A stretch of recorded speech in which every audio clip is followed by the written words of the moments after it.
ونعوذ بالله من شرور انفسنا ومن سيئات اعمالنا من يهده الله فلا مضل له ومن يضلل فلا هادي له واشهد ان لا اله الا الله وحده لا شريك له واشهد ان محمدا عبده ورسوله يا ايها الذين امنوا اتقوا الله حق تقاته ولا تموتن الا وانتم مسلمون يا ايها الناس اتقوا ربكم الذي خلقكم من نفس واحده وخلق منها زوجها وبث منهما رجالا كثيرا ونساء واتقوا الله الذي تساءلون به والارحام ان الله كان عليكم رقيبا يا ايها الذين امنوا اتقوا الله وقولوا قولا سديدا يصلح لكم اعمالكم ويغفر لكم ذنوبكم ومن يطع الله ورسوله فقد فاز فوزا عظيما اما بعد فان خير الحديث كتاب الله وخير الهدي هدي محمد صلى الله عليه وعلى آله وسلم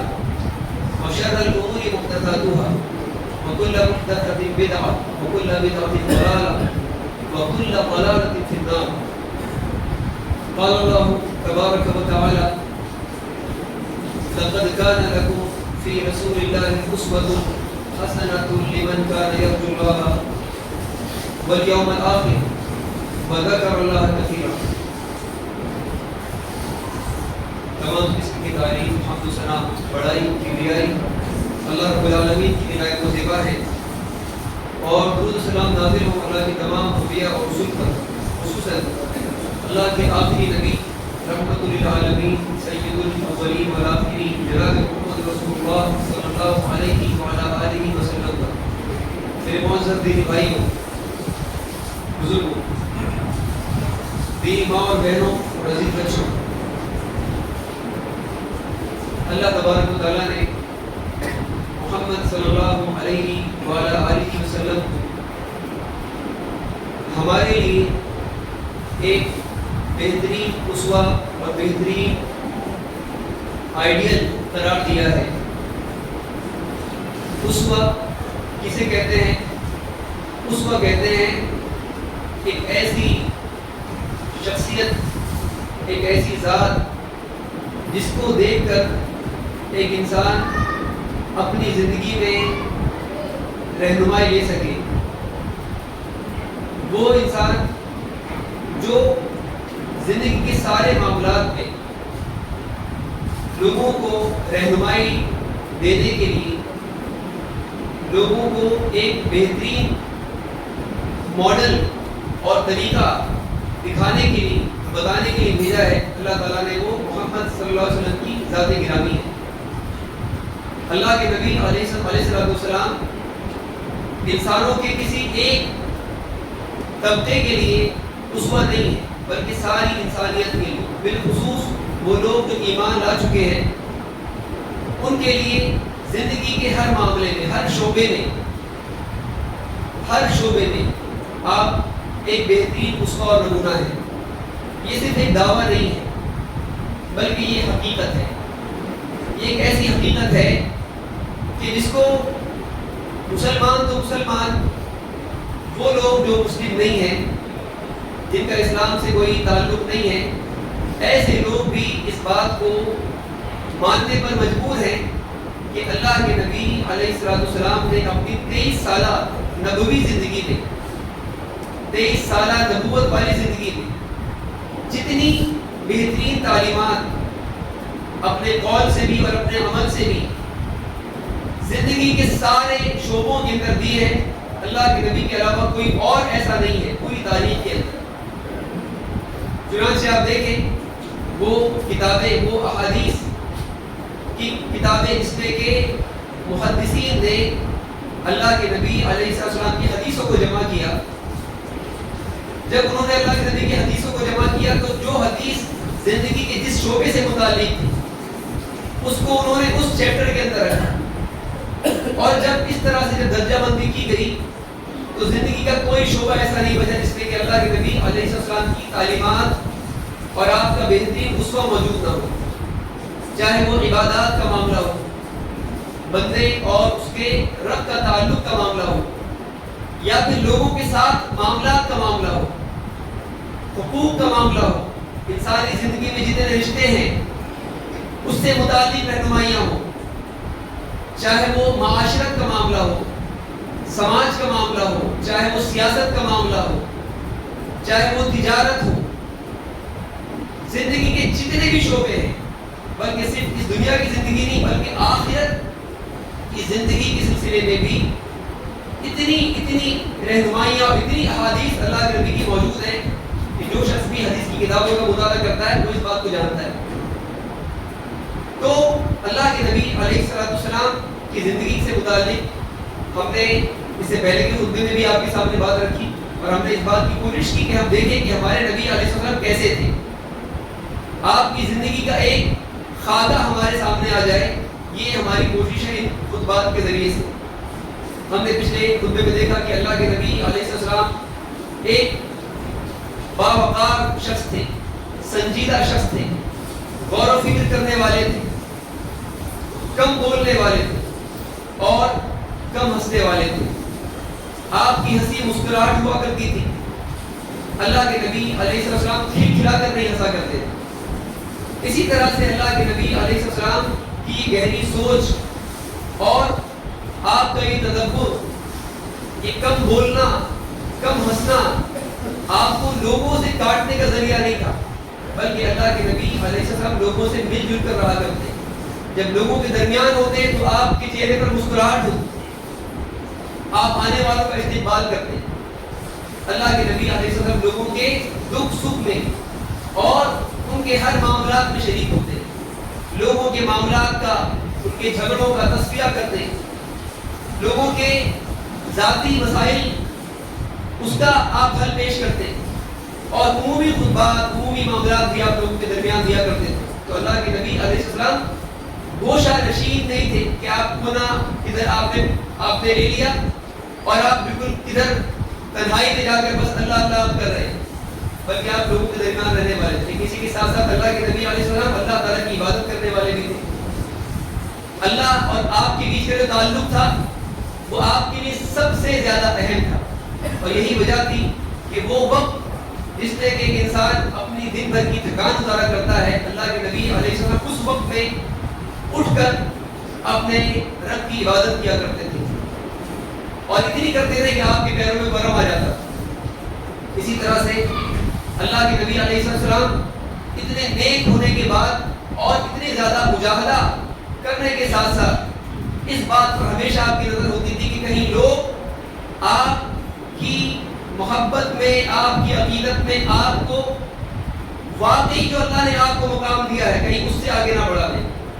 اور جب بھی ایسی کوئی غلطی کسی بھی انسان سے سرزد ہوئی کہ اس نے اللہ کے نبی علیہ السلام کو آپ کے واقعی مقام سے، بندگی کے مقام سے جب اوپر اٹھانے کی کوشش کی، غلطی کے طور پر ہی، انجانے میں ہی صحیح، لیکن اللہ کے نبی علیہ السلام نے اس کو برداشت نہیں کیا بلکہ آپ نے فوراً اس کو ٹوکا. ہم نے دیکھا پچھلے خطبے میں ایک آدمی نے جب کہا اللہ کے نبی کے سامنے کہ جو اللہ چاہے اور جو آپ چاہیں وہی ہوتا ہے، تو اللہ کے نبی علیہ السلام نے اس کو ٹوک دیا اور کہا کہ نہیں، تو نے مجھ کو اللہ کے برابر کر دیا کہ جب تک میں نہ چاہوں اور اللہ تعالیٰ کی چاہت کے ساتھ جب تک میری چاہت نہ ملے تب تک اللہ تعالیٰ کی بات پوری نہیں ہوگی، اللہ کی چاہت پوری نہیں ہوگی. آپ نے کہا کہ نہیں، بلکہ وہ ہوتا ہے جو اکیلا اللہ چاہے. تو اللہ کے نبی علیہ السلام اس طرح سے لوگوں کی اصلاح کرنے والے تھے. اللہ کے نبی علیہ السلام بہت زیادہ حکمت والے، بہت زیادہ سمجھدار اور بہت ہی زیادہ آپ سماج کے اوپر گہری نظر رکھنے والے انسان. اللہ کے نبی علیہ السلام نے 23 سال کے اندر اس بگڑے ہوئے سماج کو، ایک ایسا سماج جو وحشی اور آپ سمجھ لیں کہ درندوں والا سماج تھا، وہ سماج جس میں لا قانونیت تھی، قانون قاعدہ نام کی کوئی چیز نہیں، ایسے سماج کو آپ نے ایک بہترین سماج بنایا، ایک بہترین سماج بنایا. صرف خالی آپ نے بس لوگوں کو خالی لیکچر نہیں دی، بلکہ اللہ کے نبی علیہ السلام کی پوری زندگی، آپ کے اقوال، آپ کے افعال وہ اتنے زیادہ پر اثر تھے، اتنے زیادہ اثر انگیز تھے کہ انہوں نے لوگوں کی زندگیوں کو تبدیل کر دیا، لوگوں کے دلوں کی دنیا کو بدل دیا، لوگوں کے سوچنے کے انداز بالکل الگ اور مختلف ہو گئے، لوگوں کے پیمانے مختلف ہو گئے. یہ جو اللہ کے نبی علیہ السلام نے، آپ کہہ لیں کہ یہ جو اللہ نے آپ کو معجزہ عطا فرمایا کہ ایک وہ لوگ جو ان پڑھ لوگ تھے، امی لوگ تھے، اللہ تعالیٰ نے ان لوگوں کو دنیا کے لیے ایک ٹیچر، ایک معلم اور اسی طرح سے ایک بہترین رہنمائی دینے والا، ایک نہیں بلکہ لاکھوں کی تعداد میں اللہ کے نبی کے صحابہ پوری دنیا کے اندر پھیل گئے. تو یہ جو ایک معجزہ جو رونما ہوا، ایک سماج لوگوں نے 23 سال کی قلیل اور چھوٹی مدت میں پورا بدلتے ہوئے دیکھا، یہ اللہ کے نبی علیہ السلام کی حکمت اور اسی طرح سے اس مشن میں جو اللہ نے آپ کو دیا تھا، تدرج کے ساتھ میں، آہستگی کے ساتھ میں، اسٹیپ بائی اسٹیپ قدم آگے بڑھانے کے طور پر اللہ کے نبی نے یہ معاملہ کیا. اور اللہ کے نبی علیہ السلام کا اگرچہ مقام لوگوں کی نظروں میں بہت اونچا تھا، لیکن اس کے باوجود اللہ کے نبی علیہ السلام لوگوں کے معاملات، لوگوں کی سوچ، لوگوں کی احوال کی آپ رعایت کرنے والے تھے. ایسا نہیں تھا کہ آپ کو چونکہ سب سے اونچا مقام حاصل ہے لوگوں کے درمیان، لہذا آپ جو چاہیں بنا سوچے سمجھے کچھ بھی کر دیں، پھر اس کے بعد میں کوئی ایسا امپیکٹ لوگوں پر ہو کہ جس سے کہ لوگ نگیٹو ہو جائیں، اور ایک وہ دعوت، ایک وہ مشن جو اللہ نے آپ کو لے کر بھیجا ہے، اس کے اندر رکاوٹ پیدا ہو جائے اور آپ اندرونی ایک الجھاؤ کے آپ اندر پڑ جائیں. اللہ کے نبی ایسا نہیں کرتے، بلکہ اللہ کے نبی علیہ السلام کی حکمت کے ساتھ میں بڑے بڑے کام کرتے تھے، اور بعض کام آپ حکمت کے طور پر چھوڑ بھی دیا کرتے تھے. اس کی ایک مثال آپ دیکھیں، صحیح بخاری اور صحیح مسلم کے اندر ایک حدیث ہے. اما عائشہ رضی اللہ عنہا فرماتی ہیں اللہ کے نبی علیہ السلام نے ان سے فرمایا، الم تری ان قومک لما بنوا الکعبہ. اللہ کے نبی علیہ السلام اتنے اہم معاملے پر اپنی بیوی جو بہت ہی کم عمر ہے، آپ ان سے ڈسکشن کر رہے ہیں، آپ ان سے اپنا اظہار خیال کر رہے ہیں. یہ ایک بہت بڑی بات ہے.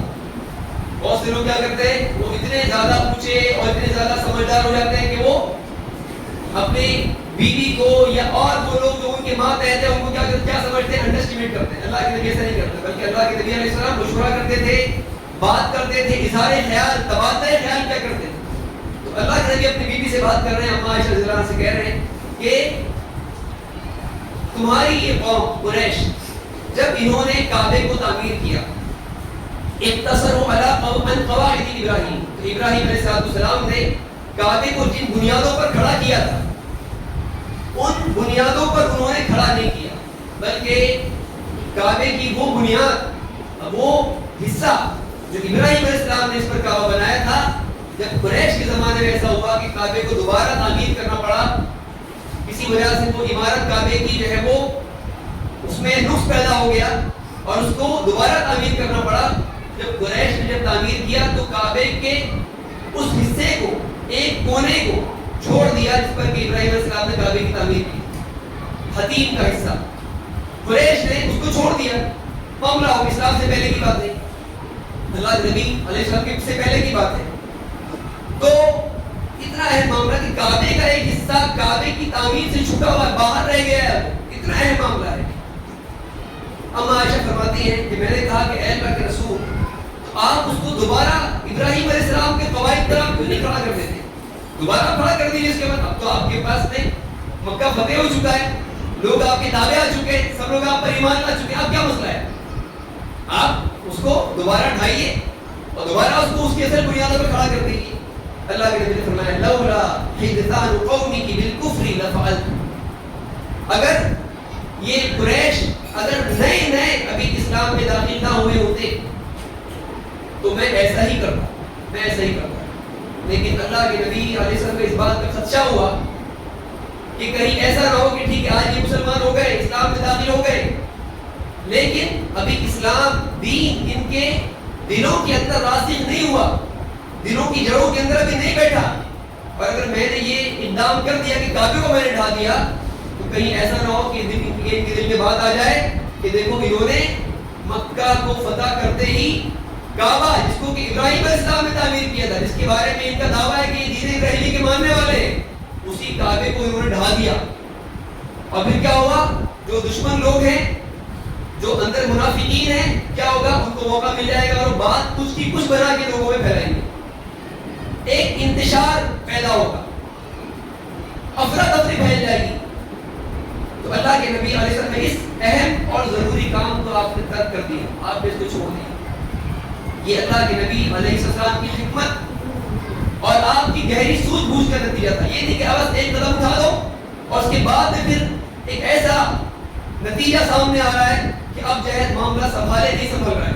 بہت سارے لیڈر ایسے ہوتے ہیں جذبات میں آ کے اور اسی طرح سے جو ہے کم عقلی میں آ کر کچھ ایسی بات کر دیتے ہیں, کچھ ایسے کام کر دیتے ہیں کہ قوم جو ہے مشتعل ہو جاتی ہے, اور اس کے بعد میں اشتعال میں آ کر ایسا فتنہ بپا ہوتا ہے کہ اس کے بعد میں ان سے بھی سنبھالے نہیں سنبھلتا ہے.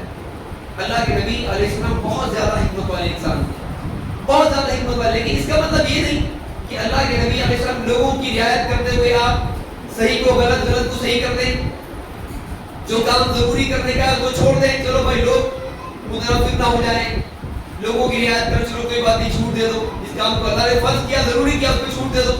یعنی اس کام سے اللہ نے منع کیا, ٹھیک ہے لوگ کر رہے ہیں, چلو ابھی کرنے تو کوئی مسئلہ نہیں.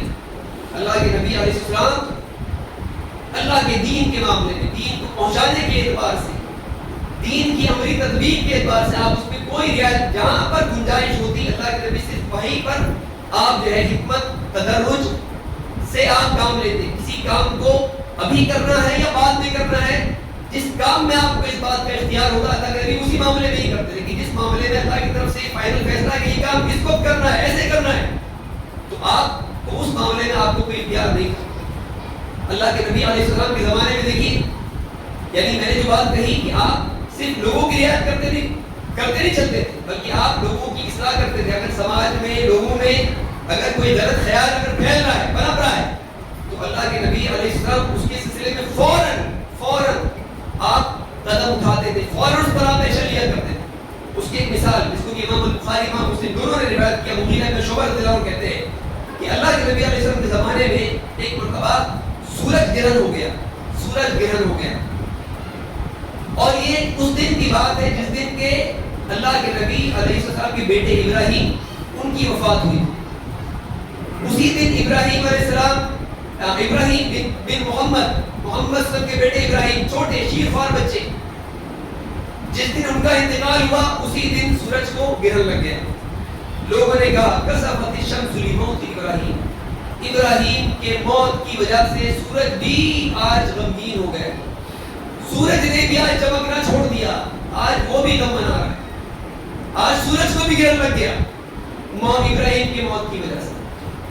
اللہ کے نبی علیہ السلام نے اس بات کو جب سنا کہ لوگ سورج کے گرہن کو ابراہیم کی موت سے کنیکٹ کر رہے ہیں, اللہ کے نبی علیہ السلام کھڑے ہوئے اور آپ نے لوگوں سے کہا, اے لوگوں, ان الشمس والقمر لا ينكسفان لموت احد ولا لحیاتی. اے لوگوں, یہ سورج اور یہ چاند کا گرہن یہ کسی کی زندگی یا کسی کی موت سے اس کا تعلق نہیں ہے, کسی کے جینے اور مرنے سے اس کا کوئی تعلق نہیں ہے, بلکہ یہ کیا ہے, یہ اللہ تعالیٰ کی نشانی ہے, یہ اللہ تعالیٰ کی نشانی ہے. اللہ تعالیٰ اس کے ذریعے سے اپنے بندوں کو خبردار کرتا ہے, ڈراتا ہے کہ یہ سورج اور یہ چاند یہ ہمیشہ ایسے ہی چمکتے نہیں رہیں گے. ایک دن آئے گا جب ان کی روشنی جائے گی, ان کو بجھا دیا جائے گا, ان کو ملا دیا جائے گا. یہ اللہ تعالیٰ کی طرف سے ایک ڈراوا ہوتا ہے اس کے بندوں کے لیے. آپ نے فرمایا فَإِذَا رَأَيْتُمْ فَصَلُّوا, جب تم دیکھو کہ سورج اور چاند کو گرد لگا ہے تو تم نماز پڑھو اور اللہ سے دعا کرو. اللہ کے نبی علیہ السلام اس موقع پر آپ خاموش نہیں رہے, باوجود یہ کہ آپ غم سے نڈھال تھے, غم سے نڈھال تھے. اللہ کے نبی علیہ السلام کی بیٹیاں تو آپ کی پورا نہیں, لیکن اللہ کے نبی علیہ السلام کے بیٹے زندہ نہیں رہے. ابراہیم جن سے اللہ کے نبی کو بڑی محبت تھی, شیر خوار بچے تھے, ان کی وفات ہوئی, اللہ کے نبی غم میں ہے. لیکن اس موقع پر بھی آپ نے نہیں کہا کہ آج میں غم میں ہوں, ٹینشن میں ہوں, چھوڑو, لوگ جو بول رہے ہیں, لوگ جو کر رہے ہیں کرنے دو. نہیں, بلکہ اللہ کے نبی نے اپنی ذمہ داری کو, جو ذمہ داری اللہ نے آپ کو دی تھی, آپ نے اس کو ادا کیا. آپ اللہ کی طرف سے, اللہ کی طرف دعوت دینے کے لیے بھیجے گئے تھے, لوگوں کو خوشخبری اور ڈر سنانے کے لیے بھیجے گئے تھے, آپ لوگوں کے عقائد کی اصلاح کرنے کے لیے بھیجے گئے تھے, توحید کا علم بلند کرنے کے لیے بھیجے گئے. اللہ کے نبی علیہ السلام نے اس موقع پر, جبکہ ذاتی طور پر آپ ایک مسئلے میں پڑے ہوئے ہیں, اللہ کے نبی نے اپنے ذاتی معاملے کو سائڈ میں رکھا اور فوراً لوگوں کی اس غلط سوچ کی اصلاح کی.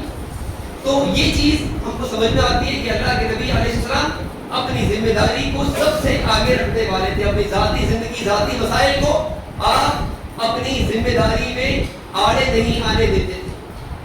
اللہ کے نبی علیہ السلام کا ایک طرف یہ معاملہ کہ لوگ کہیں تو یہ کہہ رہے ہیں کہ جو اللہ چاہے اور آپ چاہیں وہ ہوتا ہے, اتنا زیادہ آپ کو مقام اور مرتبہ دے رہے ہیں.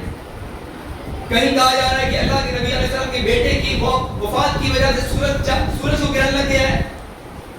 اتنا بڑا آپ کا مقام کہ اللہ کے نبی علیہ السلام صرف ایک اشارہ کرتے کسی کام کے لیے, آپ کو بولنے کی ضرورت بھی نہیں. صحابہ اس کام کو کرنے کے لیے سر پر دوڑ پڑتے ہیں. سب سے قیمتی چیز انسان کی جان, اللہ کے نبی کے ایک اشارے پر اپنی جان کا نچھاور کرنے کے لیے تیار ہو جاتے ہیں. ایسے عقیدت مند اور ایسے محبت کرنے والے, ایسی عزت کرنے والے, ایسی قدر کرنے والے اللہ کے نبی کے صحابہ ہیں. لیکن اللہ کے نبی علیہ السلام نے لوگوں کی اس محبت, لوگوں کے اس احترام, اس عزت کو کبھی اپنی ذاتی مفاد کا آپ نے ذریعہ نہیں بنایا. ذاتی فائدہ اٹھانے کے لیے آپ نے لوگوں کی اس محبت, اس عقیدت کا کبھی آپ نے استعمال نہیں کیا. بلکہ اللہ کے نبی علیہ السلام اپنی دنیا کی زندگی, آپ کسی ایسے شخص سے بھی آپ سمجھ لیں کہ لو یعنی مرتبے پر آپ گزارتے تھے, جس میں کہ ایک غریب سے غریب آدمی بھی کوئی مبتلا ہوتا ہے. ایک غریب آدمی کے گھر میں بھی جتنا سامان ہوتا ہے, جتنی چیزیں ہوتی ہیں, جتنے اثاثے اس کے پاس میں ہوتے ہیں, اللہ کے نبی علیہ السلام اتنا بھی اپنے پاس میں نہیں رکھتے تھے. لوگوں کی محبت, عزت اور احترام اور عقیدت کو آپ اپنی دنیا بنانے کا ذریعہ آپ نہیں بناتے. اللہ کے نبی علیہ السلام دنیا پر آخرت کو ترجیح دینے والے. جب آپ نے لوگوں کو یہ آیات پڑھ کے سنائی کہ بل تؤثرون الحیات الدنیا, تم دنیا کی زندگی کو ترجیح دیتے ہو, پریفرنس دیتے ہو, جبکہ آخرت تمہارے لیے زیادہ بہتر, زیادہ باقی رہنے والی ہے, تو اللہ کے نبی خود اس پر عمل پیرا تھے. آپ نے دنیا کی زندگی کو ایک مسافر کی طرح سے گزارا, مسافر کی طرح سے, جیسے کہ مسافر صرف ضرورت کا سامان اپنے ساتھ میں لے کر چلتا ہے اور اپنی ضرورت پوری کرتا ہے, اس کی نظر اس کی منزل پر ہوتی ہے. اللہ کے نبی علیہ السلام کی نظر آخرت پر تھی, اللہ کی نعمتوں والی جنت پر تھی, اللہ کی رضامندی پر تھی. اللہ کے نبی دنیا کے اندر اور دنیا کی چیزوں میں دل لگانے والے نہیں تھے. اس کی مثال امام مسلم نے اپنی صحیح کے اندر روایت کیا. حضرت عمر ابن خطاب رضی اللہ عنہ فرماتے ہیں, میں اللہ کے نبی علیہ السلام کے گھر میں داخل ہوا, آپ سے اجازت ہوئی اور آپ کے گھر میں داخل ہوا. اللہ کے نبی علیہ السلام ایک چٹائی پر آپ لیٹے ہوئے تھے. جب میں آیا اور آپ کے پاس بیٹھا تو اللہ کے نبی علیہ السلام کے بدن پر ازار, اللہ کے نبی کا اوپر کا حصہ جو تھا وہ آپ کا کھلا ہوا تھا, آپ کے جسم پر ازار تھی, نیچے کا حصہ جو تھا وہ آپ نے ازار سے آپ نے ڈھکا ہوا تھا. اللہ کے نبی نے ازار کو سمیٹا. کہتے ہیں کہ اللہ کے نبی اٹھ کے بیٹھے تو میں نے دیکھا کہ اللہ کے نبی علیہ السلام کے پہلو پر, آپ کے بدن پر چٹائی کے نشان ہے. اللہ کے نبی علیہ السلام کی چٹائی کے اوپر بسترا نہیں ہے, موٹا گدا نہیں ہے, بلکہ آپ چٹائی پہ لیٹے ہوئے اور آپ کے بدن پر چٹائی کے نشان بنے ہوئے. میں نے دیکھا تھا کہ نبی کے گھر کی طرف جب میں نظر دوڑائی کہ دیکھوں اللہ کے نبی صلی اللہ علیہ وسلم کے گھر میں کیا سامان ہے, تو میں نے دیکھا کہ ایک کونے میں تقریباً 2.5 کلو کے آس پاس جو ہے جو ایک کونے میں پڑی ہوئی ہے.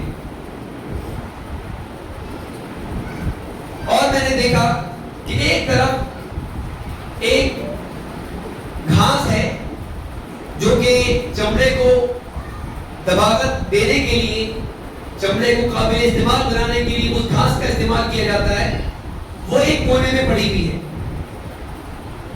اور میں نے دیکھا کہ اللہ کے نبی کے گھر میں ایک کھال ہے, اور وہ کھال جو ہے لٹکی ہوئی, جس کو کہ چمڑے کے لیے, چمڑے کو رکھنے کے لیے, استعمال کرنے کے لیے اس کو رکھا گیا ہے.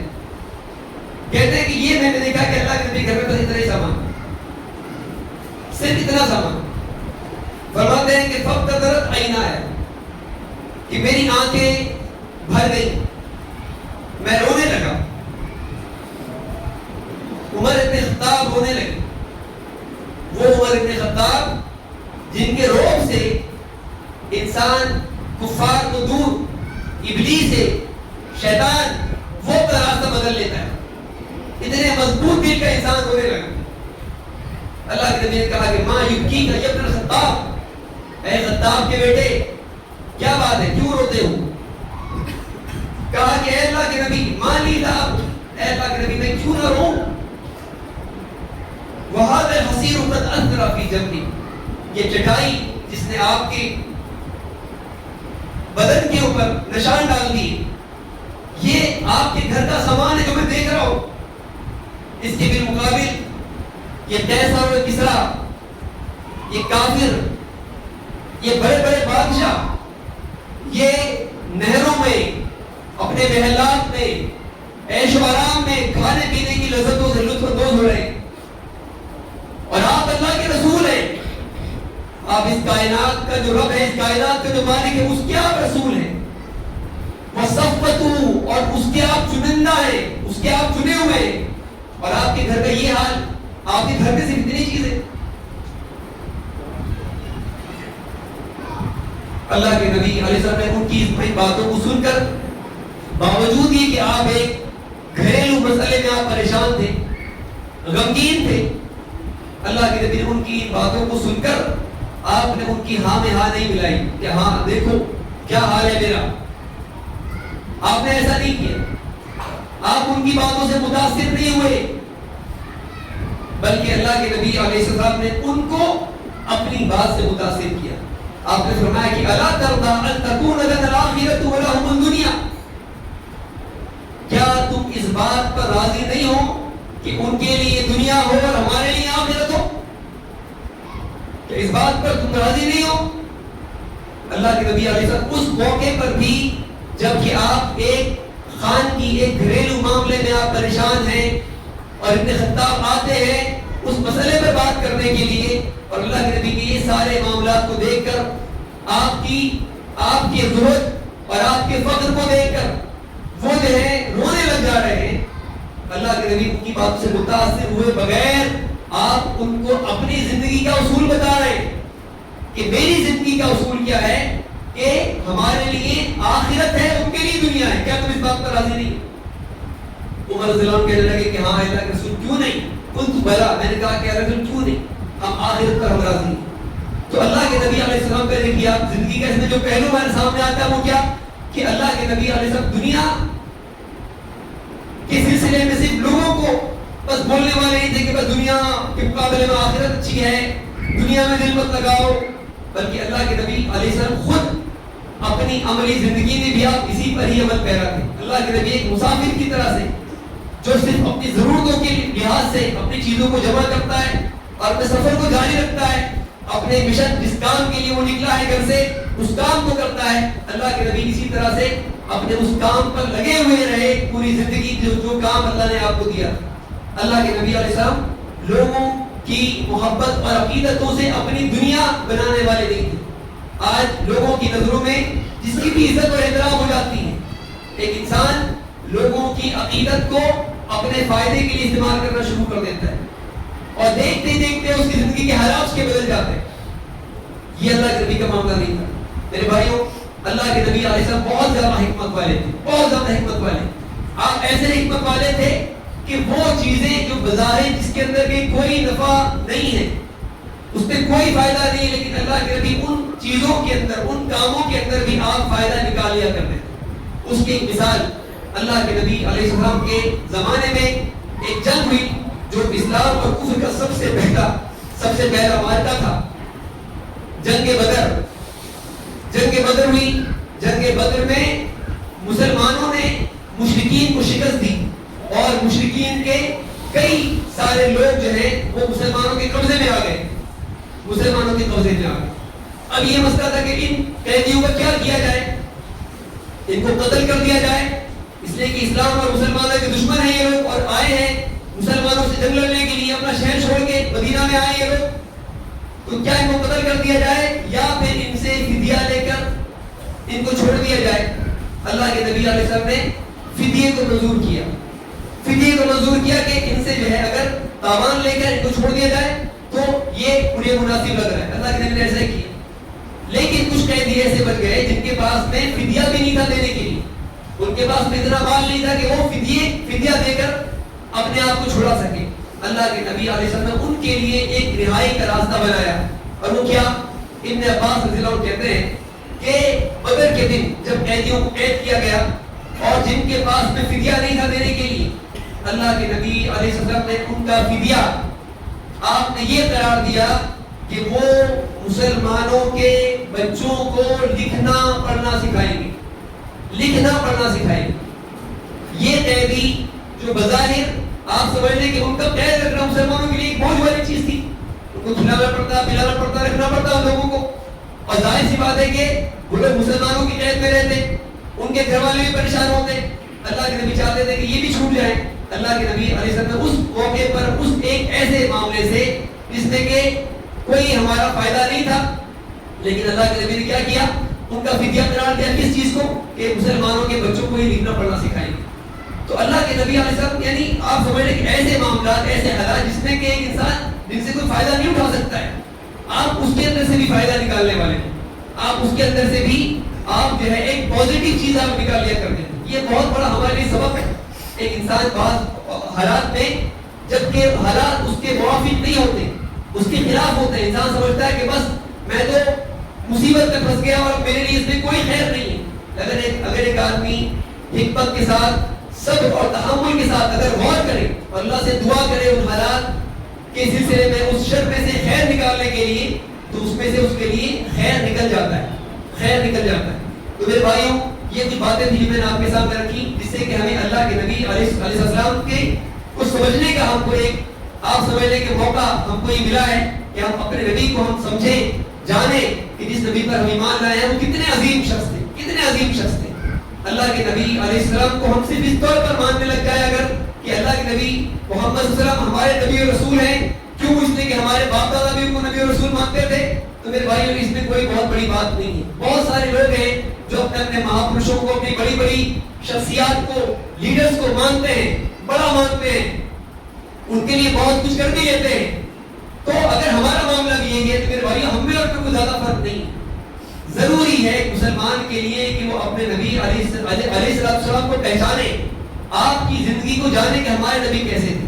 تو انشاءاللہ اس بات کے ذریعے سے اس بات کی کوشش کی جا رہی ہے کہ ہمارے سامنے ہمارے نبی کی زندگی آئے اور ایک آؤٹ لائن کے طور پر ہی صحیح، ہم چاہے پوری زندگی آپ کی ہم نہ جان سکے لیکن کم از کم ایک آپ سمجھ لیں کہ اوپری خاکہ جو ہے ہمارے سامنے آ جائے، جس سے کہ ہمیں اپنے نبی کو سمجھنے کے لیے ہم کو موقع ملے. اور انشاءاللہ یہ باتیں ہمارے دلوں کے اندر ہمارے نبی کی محبت کو بڑھانے اور اللہ کے نبی کی عظمت اور عقیدت کو بڑھانے کا ذریعہ ہوگی. اور انشاءاللہ جب ہم کہیں گے اللہم صلی علی محمد وعلی آل محمد، تو یہ بات ہمارے دل سے نکلے گی، یہ بات ہمارے دل سے نکلے گی.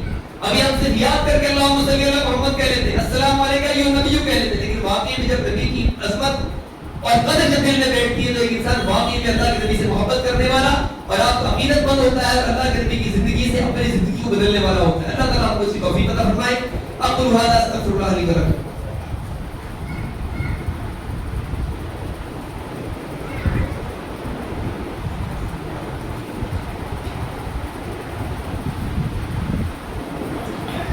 الحمد لله رب العالمين والصلاة والسلام على رسوله الكريم وعلى آله وصحبه أجمعين. إن الله وملائكته يصلون على النبي يا أيها الذين آمنوا صلوا عليه وسلموا تسليما. اللهم صل على محمد وعلى آل محمد كما صليت على إبراهيم وعلى آل إبراهيم إنك حميد مجيد. اللهم بارك على محمد وعلى آل محمد كما باركت على إبراهيم وعلى آل إبراهيم إنك حميد مجيد. عباد الله يرحمكم الله إن الله يأمر بالعدل والإحسان وإيتاء ذي القربى وينهى عن الفحشاء والمنكر والبغي يعظكم لعلكم تذكرون. اذكروا الله يذكركم وادعوه يستجب لكم ولذكر الله أكبر والله يعلم ما تصنعون. قوموا إلى الصلاة.